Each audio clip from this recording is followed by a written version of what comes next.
que não é aos Efésios, né? Carta aos Efésios, capítulo 1, versículo 15. Eu digo carta aos Efésios que não é aos Efésios. Na primeira aula eu já falei, mas hoje nós vamos encontrar mais um indício de que não seja realmente aos Efésios. Capítulo 1, versículo 15 até o 23, todo o capítulo. Se bem que se nós fôssemos fazer um estudo completo e direto desse trecho, teríamos que ir até o capítulo 2, versículo 10, mas aí o assunto fica muito extenso e não caberia numa aula só. Vamos ver? 1 e 15.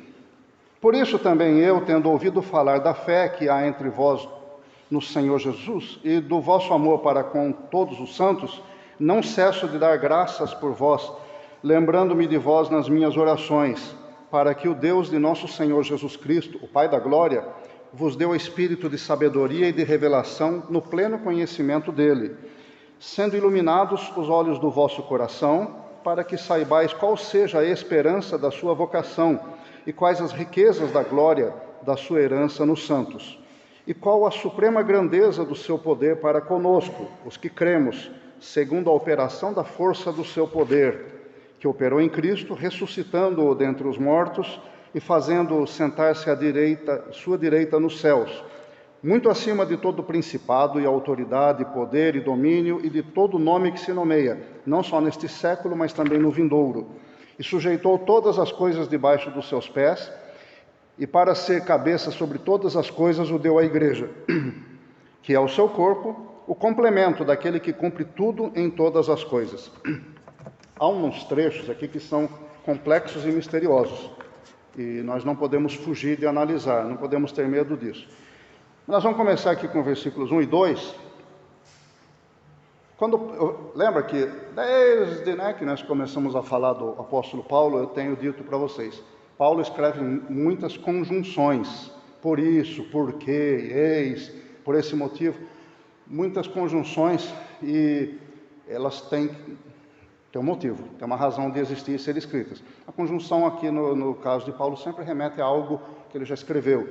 Quando ele começa aqui o versículo 15, ele diz, por isso, então ele está falando de algo antecedente. Por isso, o que ele estaria falando que ele quer retomar aqui? Ele falava antes a respeito da salvação, do fato de os destinatários dessa carta... Obrigado. O fato dos destinatários dessa carta serem incluídos no plano de Deus, da herança dos santos, da herança da possessão de Deus, receberem o Espírito Santo como selo de Deus, de propriedade de Deus, e como penhor também, como garantia das bênçãos vindouras. E em vista de tudo isso, Paulo, então por isso também eu, aí ele começa a escrever, tendo em vista essas coisas que ele já falou, e outra coisa misteriosa aqui, que ninguém explica, nenhum comentarista tem explicado, essa locução aqui, também eu. Como a escrita original da Bíblia, tanto no grego quanto no hebraico, não tem vírgula, não tem pontuação, então existem pelo menos duas maneiras de se ler isso gramaticalmente. Ele podia dizer, por isso também, eu, tendo ouvido falar, ou ele podia dizer, pode ser isso também, por isso também eu, quer dizer, por isso eu também, tendo ouvido falar, eu acredito que ele está falando de si, né? Por isso eu também, tendo ouvido falar da fé que há entre vós. Que coisa interessante, Paulo passou 3 anos trabalhando em Éfeso. Era um ponto de radiação da pregação, era um ponto estratégico da pregação. Como já conversamos, Paulo era muito estrategista com relação à pregação do Evangelho. Ele não era aleatório, ele não perdia as oportunidades, mas ele tinha estratégias para aproveitar melhor o tempo, os lugares, as circunstâncias. E Éfeso foi um lugar escolhido para ele como centro de radiação do Evangelho na Ásia Menor. Se essa carta fosse endereçada aos Efésios, ele não precisava ter falado isso. Por isso, eu também, tendo ouvido falar da fé que vocês têm, é porque ele conhece a igreja de Éfeso. 3 anos passou lá, ele tinha muitos conhecidos lá. Isso aqui, para muitos estudiosos, é mais um indício de que ele não escreveu essa carta aos Efésios, porque senão ele não teria falado isso, né? Ele mesmo saberia da situação, ele não precisava ter ouvido falar da fé.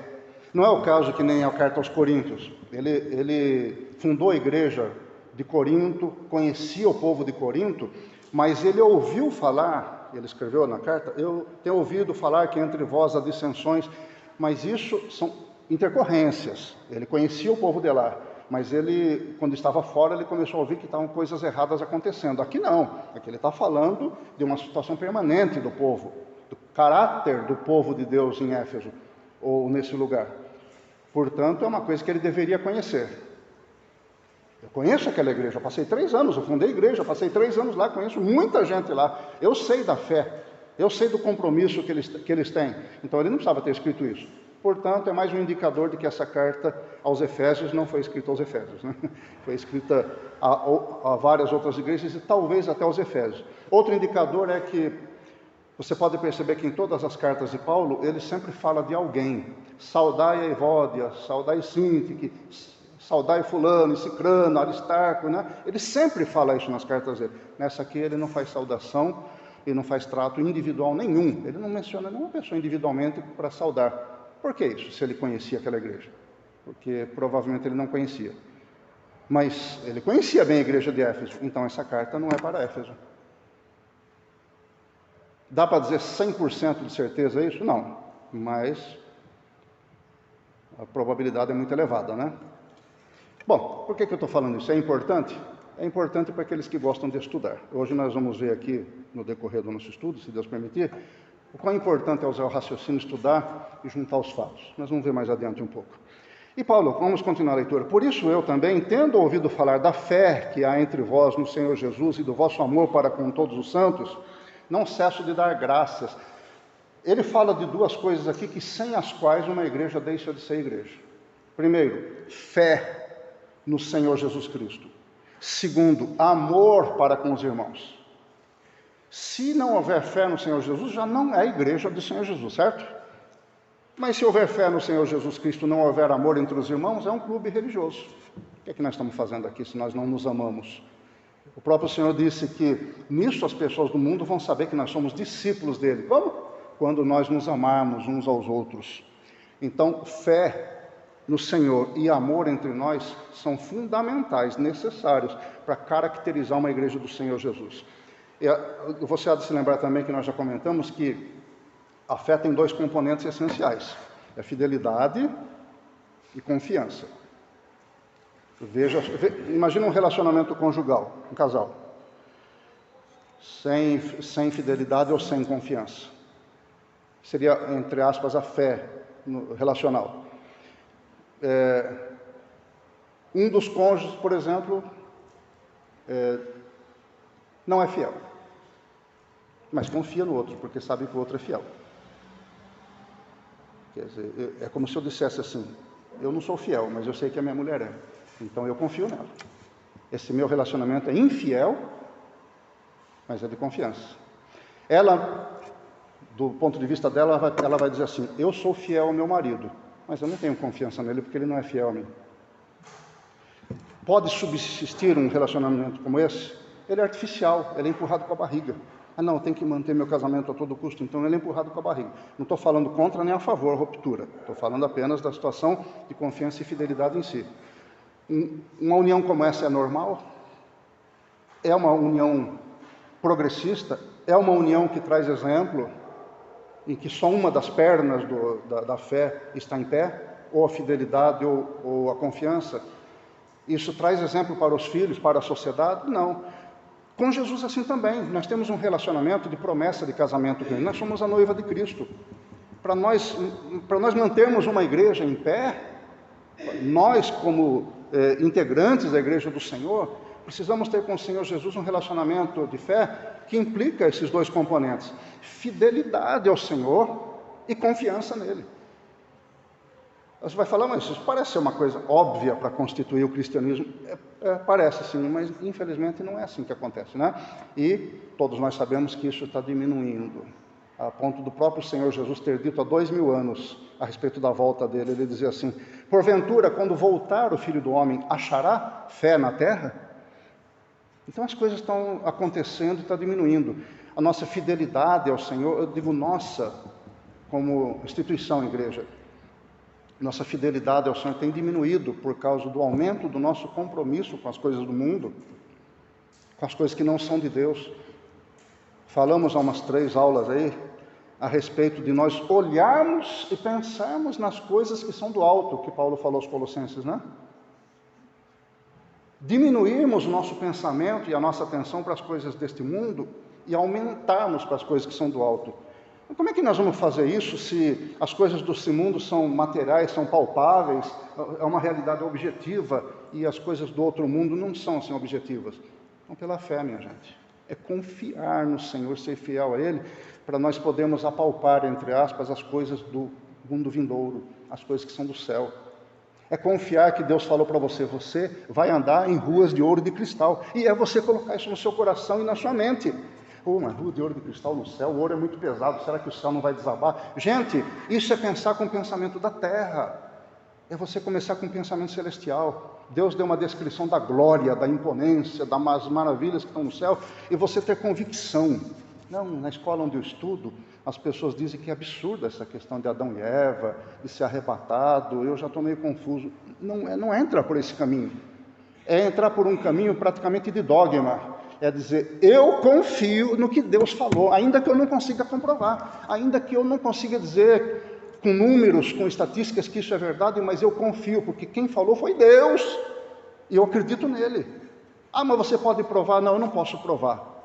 Não com palavras, não com raciocínio, mas eu posso provar aqui, ó. E por isso Paulo vai dizer mais adiante, iluminado os olhos do vosso coração, né? Que nós acabamos de ler. Por que isso? Porque é aqui que cedia a nossa confiança no Senhor, a certeza de que aquilo que Ele falou, do que Ele prometeu, é verdade. Eu confio nele, é verdade, e Ele é fiel nesse relacionamento, Ele vai cumprir. Então, gente, a igreja não vai parar de pé se esses 2 pilares, esses 2 componentes da fé não subsistirem. É fidelidade e confiança no Senhor, e amor entre nós. Pode parecer assim um tanto quanto óbvio, também, entre aspas, de que quem tem fidelidade ao Senhor e amor, a fidelidade e confiança no Senhor, também tem amor pelos irmãos. Não esqueça lá das 7 cartas às 7 igrejas da Ásia, em Apocalipse, como o Senhor repreende a igreja de Éfeso, dizendo assim, elogiando, né? Eu sei das tuas obras, da tua paciência, não foi um monte de elogio, porém tenho contra ti que abandonaste o teu primeiro amor. Eles estavam mantendo um ritmo de fidelidade no Senhor, trabalhando com o poder de Deus na sua vida. O Senhor Jesus elogiou as obras, a dedicação. Não podem suportar os maus, mas abandonou o primeiro amor.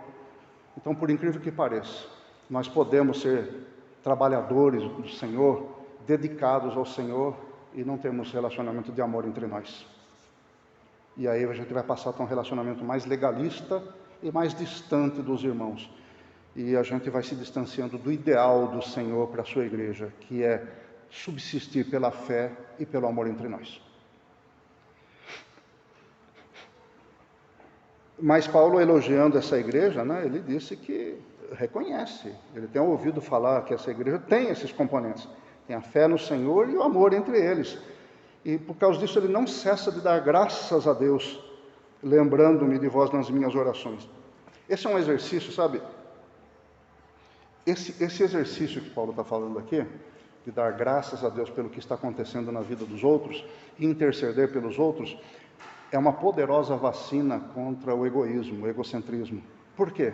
A nossa tendência é nós nos fixarmos nos nossos problemas e necessidades nas orações. Não é isso? Ainda mais se nós estivermos passando por algum apuro, algum aperto, tribulação, a gente vai orar ao Senhor, a gente parece que só se lembra dos nossos problemas. E Paulo, preso, tinha tempo para agradecer a Deus pelo que estava acontecendo pelas várias igrejas no mundo afora, tanto as que ele conhecia quanto as de que ele tinha ouvido falar. Engraçado falar que Paulo elogia a fé e o amor, e depois a igreja direto isso é condenado. Se for a mesma igreja, né? Se for, então. Você vê onde a gente pode cair, né? Então, sabe essas 7 igrejas da Ásia que fala perto do Apocalipse? Não existem mais. Nem a de Filadélfia, não existe mais.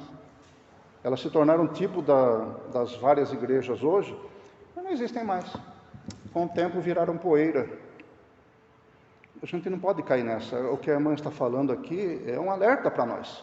Nós hoje podemos falar, vamos pedir avivamento a Deus, vamos buscar esse avivamento, vamos fazer por onde, e Deus nos avivar, animar e fazer uma grande obra, mas se a gente se aquietar.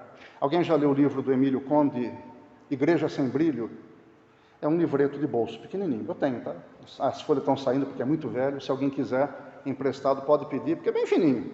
Você lê tranquilo assim, 2 horas ou menos você lê. Eu vou anotar lá dia e hora que você pegou e o prazo para devolver, tá? E vou cobrar, se chegar no dia e não devolver, eu vou cobrar. Mas quem quiser pode pegar emprestado. Esse livro Igreja Sem Brilho, do Emílio Conde, ele fala de uma instituição que ficava na praia, um lugar rochoso e tormentoso, era como um farol. Então, quando acontecia o naufrágio de uma embarcação, eles socorriam, saíam no meio da tempestade, se arriscavam, se machucavam para socorrer os náufragos, socorrer as pessoas. Levavam para o seu prédio, abrigavam, davam alimento, davam aquecimento, e quando a pessoa se restabelecia, pronto. E assim, com o passar do tempo, eles iam se reunindo mais para tratar dos assuntos que já tinham feito e das próprias qualidades do que para socorrer as pessoas. Começou a se tornar muito perigoso socorrer pessoas. Então acabou virando um clube. Algumas pessoas se implicaram com isso e falaram, não, aqui não está dando mais certo, vamos abrir um outro clube de resgate de pessoas. E com o passar do tempo acabou caindo no mesmo problema. E Emílio Conde disse que assim é com a igreja do Senhor Jesus. A gente se acostuma a trabalhar, vira rotina e depois a gente perde o brilho. Por isso que o nome é Igreja Sem Brilho. Perde o brilho, perde a graça de trabalhar. E esse brilho não é o brilho próprio do nosso trabalho, é o brilho do Espírito Santo através do nosso trabalho. Nós estamos perdendo o brilho, meus irmãos. Estamos perdendo o brilho. E nós temos que resgatar esse brilho. Não é só ter intenção, é trabalhar por isso. E bem oportuna a observação da irmã Sheila, porque faz parte, né, da caminhada da igreja. Não deveria ser, né? O risco faz parte da caminhada da igreja. Nós estamos correndo o risco de esfriar, estamos correndo o risco de esmorecer. Existe risco de tudo. Estamos correndo o risco de ser destruídos pelo inimigo, mas nós pertencemos ao Senhor Jesus Cristo. Temos que sempre estar olhando isso, esse fato, e trabalharmos por isso. E risco existe. E o risco de morte? Todo mundo vai morrer. Se ele não arrebatar a sua igreja antes disso, todo mundo vai morrer. Então, vamos em frente, né, gente? Vamos fazer o trabalho. Não perder o brilho e virar um clube religioso, como esse livro, né, de que eu falei.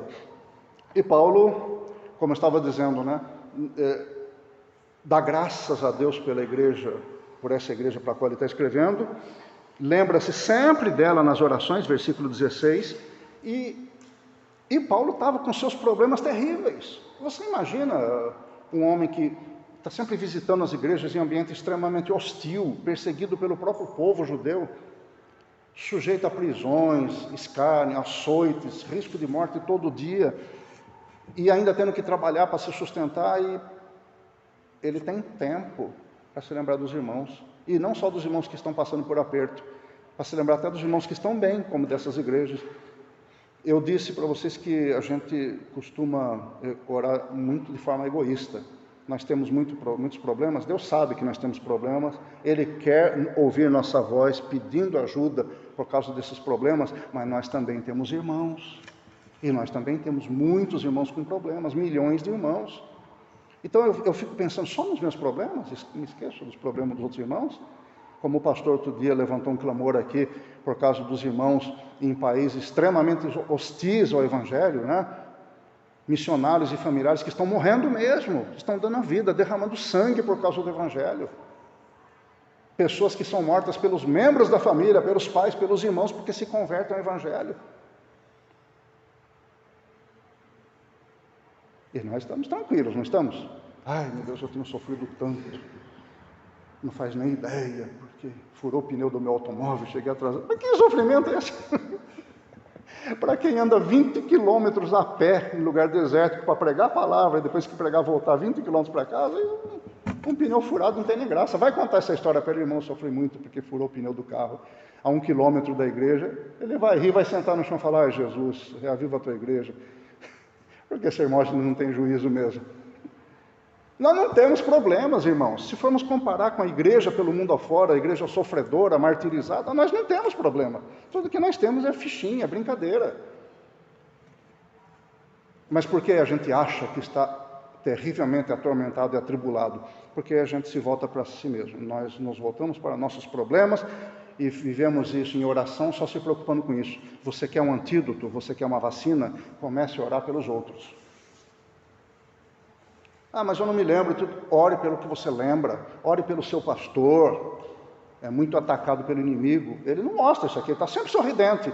Mas você sabe o que ele passa fora daqui?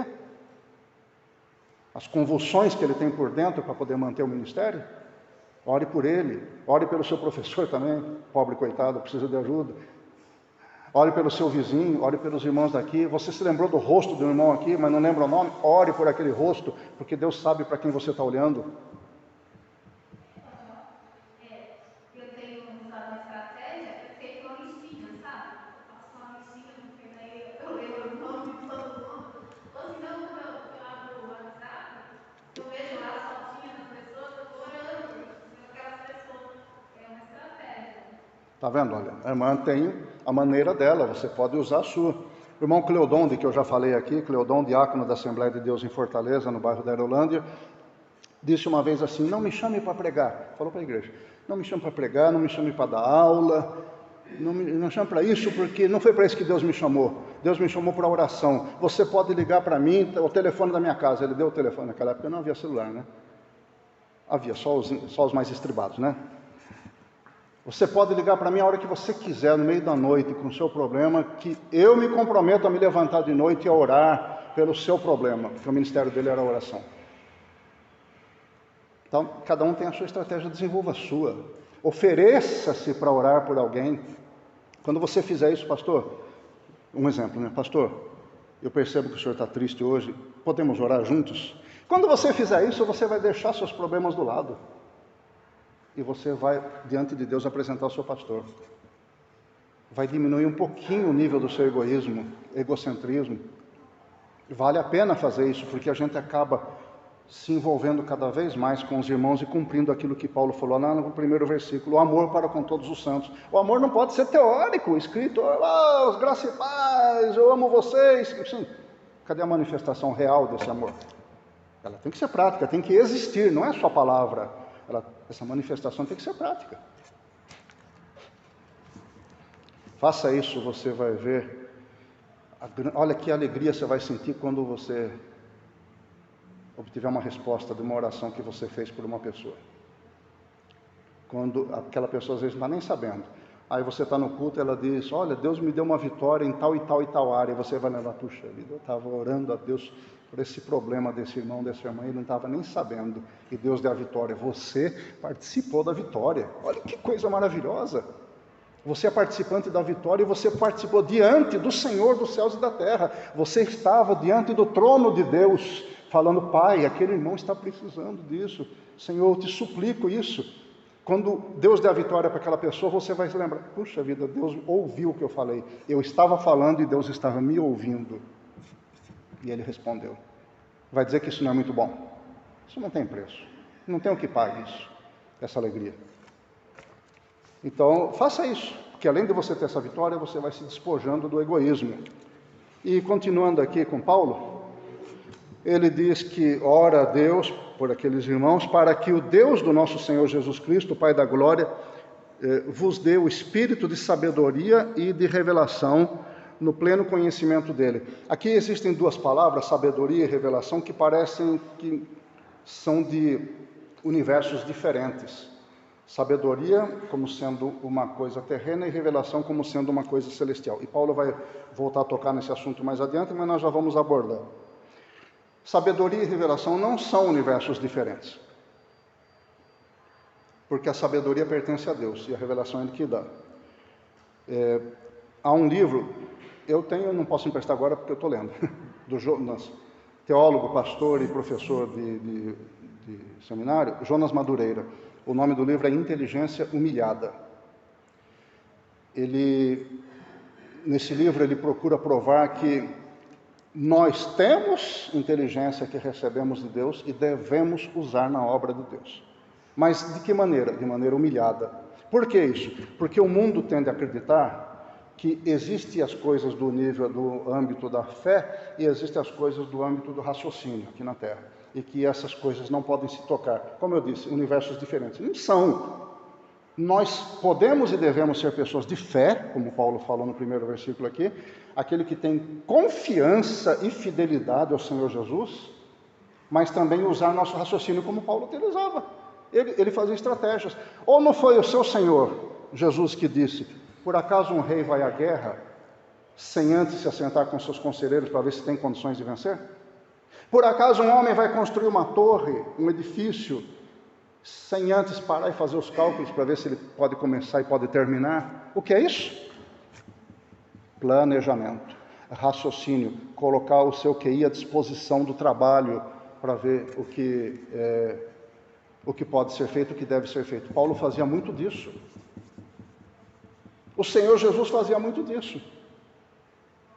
Ele explicava muitas vezes para os seus discípulos, outras vezes não. Como ele disse, convém passar por Samaria agora. Mas Senhor, esse é o caminho mais longo, a gente pode ir por aqui. Vamos passar por Samaria. E lá ele encontrou a mulher samaritana. João capítulo 4, aquela história magnífica, aquela história maravilhosa, que depois ele diz que, acaba dizendo que o Pai procura os seus verdadeiros adoradores. Olha que revelação maravilhosa. Por que isso? Porque ele faz seu planejamento, mas também age pela fé. Ele age pela direção do Espírito. Isso está ao nosso alcance e é dever nosso executar isso. Nós temos essa obrigação. Usar nossa inteligência. Não é ficar só esperando cair do céu, um anjo dar uma palavra, o Espírito Santo revelar. Não, é fazer a nossa parte. Então, lembrados que eu já falei algumas vezes que existem níveis de decisão e Deus deixa nas nossas mãos as decisões do dia a dia, do cotidiano? Ele não deixa na nossa mão? Será que eu vou tomar café com açúcar ou sem açúcar hoje? Eu vou para a escola dominical, ponho uma calça preta ou ponho uma calça bege? Não é Deus quem decide isso, Ele deixa para a gente decidir. E a gente decide isso com base no conhecimento, no raciocínio, na inteligência, na meditação, nas coisas que nós aprendemos. Não, e se eu estivesse vindo com calça bege hoje? Eu ia ter que voltar para casa trocar, porque eu fui trocar a roda do carro. Tudo isso Deus deixa comigo, para eu decidir. Então use a inteligência e tome decisões. Pois não, irmã?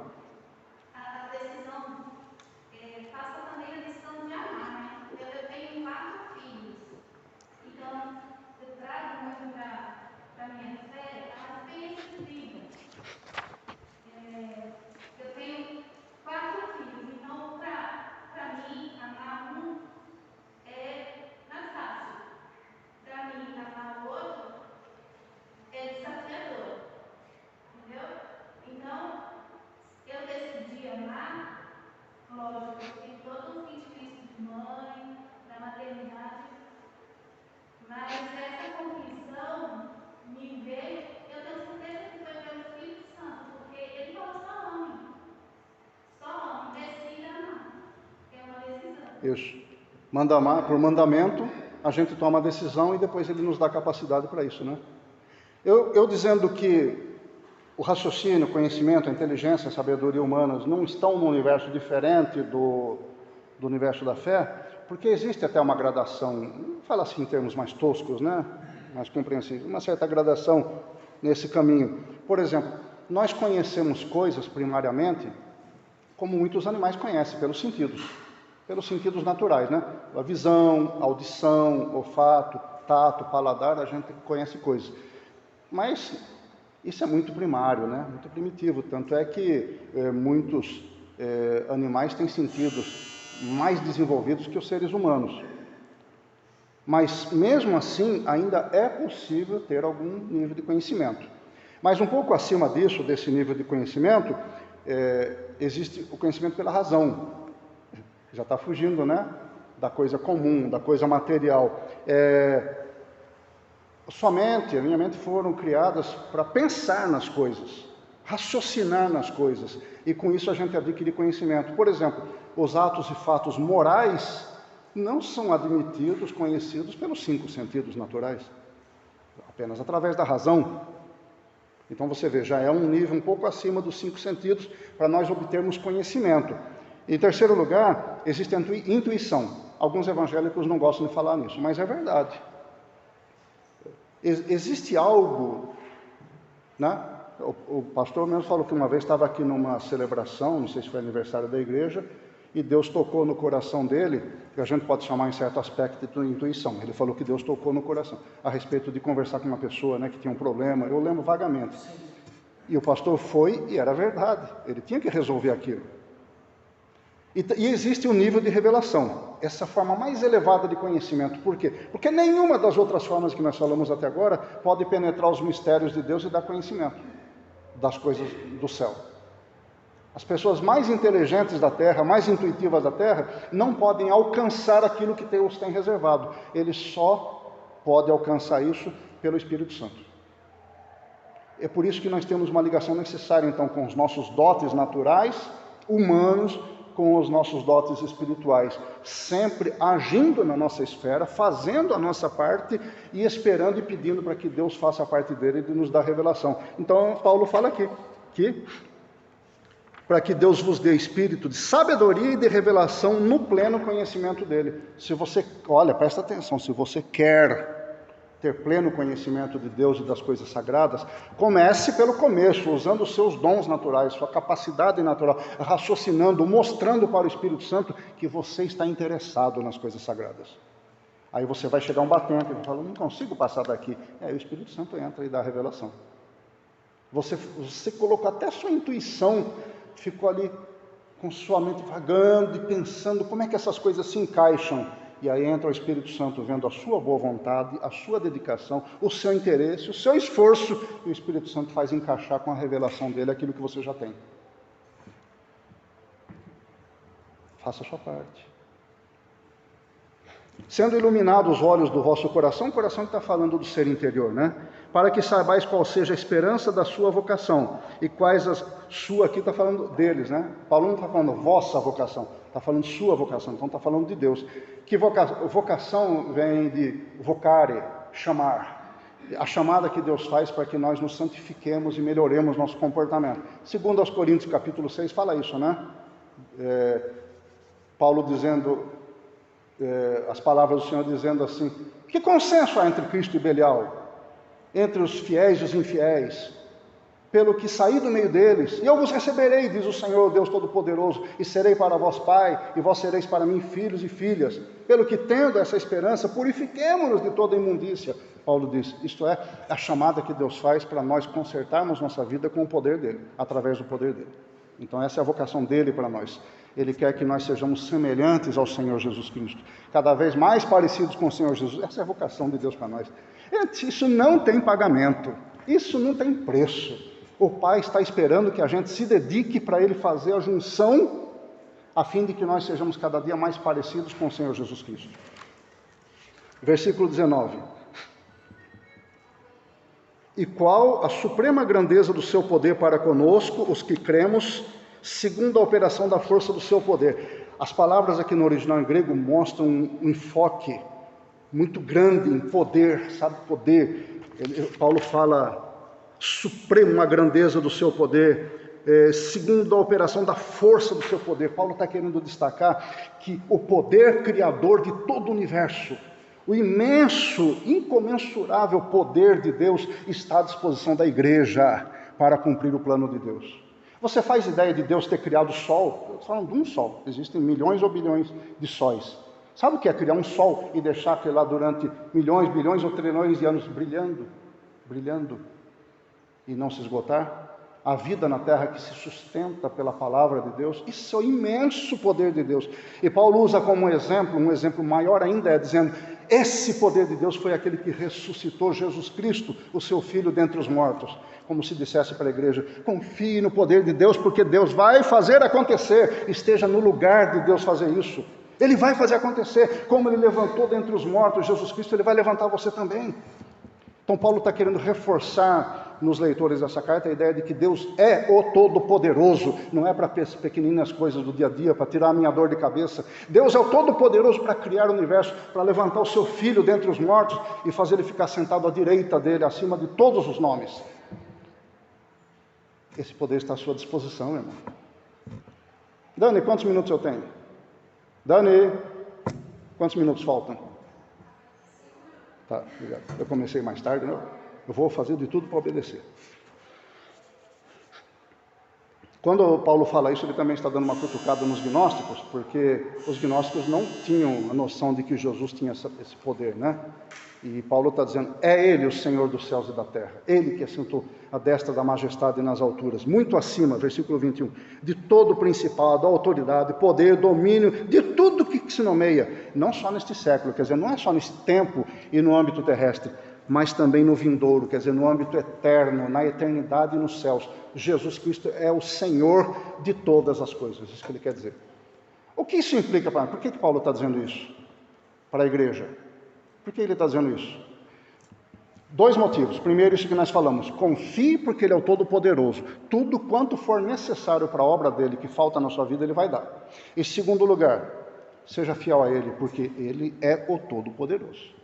Ele é o seu Senhor. É o seu Senhor e é o Senhor de todos os anjos, é o Senhor de toda a criação e é o Senhor de tudo. E Paulo vai terminar esse raciocínio de uma maneira surpreendente. Vamos ver, versículo 22 e 23, ele diz assim, e sujeitou todas as coisas debaixo dos seus pés, debaixo dos pés de Jesus, né? Para ser cabeça sobre todas as coisas, o deu à igreja. Quer dizer, olha só, a gente tem sempre aquela noção de que Deus deu a igreja para o Senhor Jesus. Desse nosso ponto de vista está correto. Mas o que Paulo está dizendo aqui é que ele deu Jesus para a igreja. Sabe o que significa isso? Essa é uma declaração teológica, uma novidade teológica, vamos dizer assim, para nós que estamos estudando isso agora, impressionante. Ele está mostrando que a igreja é como se fosse o ponto de partida para a restauração da criação de Deus. Gente, nós estamos fazendo parte de um trabalho que está na história da eternidade. Nós, povo, seres humanos, nós que andamos em duas pernas, nós somos o ponto de partida de Deus para restaurar toda a sua obra criadora. A Bíblia diz que toda a criação geme até agora, não diz? Como se estivesse com dores de parto, esperando a redenção. E Deus vai redimir tudo, mas vai começar por quem? Pela igreja. E para que isso aconteça, ele colocou Jesus como sendo cabeça da igreja, para isso começar a acontecer pelo corpo de Cristo. E, gente, isso é muito maravilhoso. Muito maravilhoso. Olha o privilégio, olha a preocupação, o amor de Deus para com a igreja. Por isso nós temos que voltar ao primeiro versículo do nosso estudo, sermos fiéis ao Senhor. Confiarmos nele e termos amor uns pelos outros, porque vai começar por nós. Assim como diz o Antigo Testamento, que importa que o juízo comece pela casa de Deus. É por aqui que vai começar. As coisas vão ser restauradas a partir daqui, então tem que ser julgadas a partir daqui, purificadas a partir daqui. Nós temos que ser colocados por exemplo para todo o universo e toda a criação, de que Deus é justo, como o pastor falou aqui, Ele deixa você semear o que você quiser, mas você vai ser obrigado a colher aquilo que você semeou. Então o julgamento tem que começar pelo povo de Deus. Porque todo o universo tem que ver que Deus é justo, e a justiça de Deus começa pelo seu povo. Deus não comete erros nem com o seu povo. Deus não fica alisando quem está torto. Você vai colher aquilo que está semeando. Mas isso é um privilégio, se nós andarmos no caminho que nós devemos andar. E versículo 23, finalizando, viu, Dani? A igreja, né, que é o seu corpo de Jesus, e complemento... Mais uma coisa, um fato teológico revelador impressionante. A igreja é o complemento daquele que cumpre tudo em todas as coisas. Gente, isso é declaração de amor. Nós somos o complemento de Jesus Cristo. Como é que pode? A gente costuma pensar o contrário, né? Jesus é o que me completa. Mas aqui Paulo está falando de outro ponto de vista, o celestial. Nós é que completamos Jesus Cristo. É difícil engolir isso, né? Mas está escrito. De que maneira nós completamos Jesus Cristo? Porque como o Pai o deu como cabeça para a igreja, e nós somos o corpo, através de nós, Ele demonstra o amor, a graça e a glória para todo o universo. É através de nós. Jesus Cristo poderia fazer isso sozinho? Claro, Ele é Deus, mas Ele faz através da igreja, porque Ele ama você. Ele quer que você participe da glória dEle, do poder dEle, do amor dEle por toda a humanidade. Então Ele nos usa como ferramenta, como complemento da sua obra. Me diga uma coisa agora, é muito privilégio para nós ou não é? Dizer que nós completamos Jesus Cristo? É muito privilégio ou não é? Não é agora para a gente se humilhar, falar, Jesus, eu não vou continuar a levar a vida que eu estava levando até hoje, não. Não vou, não. Agora eu vou ser mais atento, mais amoroso com os meus irmãos e mais fiel a Ti. A partir de agora eu preciso assumir esse compromisso. Porque eu estou entendendo que o Senhor me ama tanto, tanto, tanto, que faz de mim um complemento Teu, como se eu fosse uma parte necessária para Ti. É demais, não é não? Você está entendendo isso? Porque isso só dá para entender lá no fundo, lá no interior. Bem, irmãos, como eu disse, o capítulo 2 é uma continuação necessária disso que nós estamos estudando, mas a partir da semana que vem, se Deus permitir assim, estaremos abordando o assunto. Eu peço desculpas em nome do pneu do meu automóvel pelo atraso, e Deus abençoe os irmãos.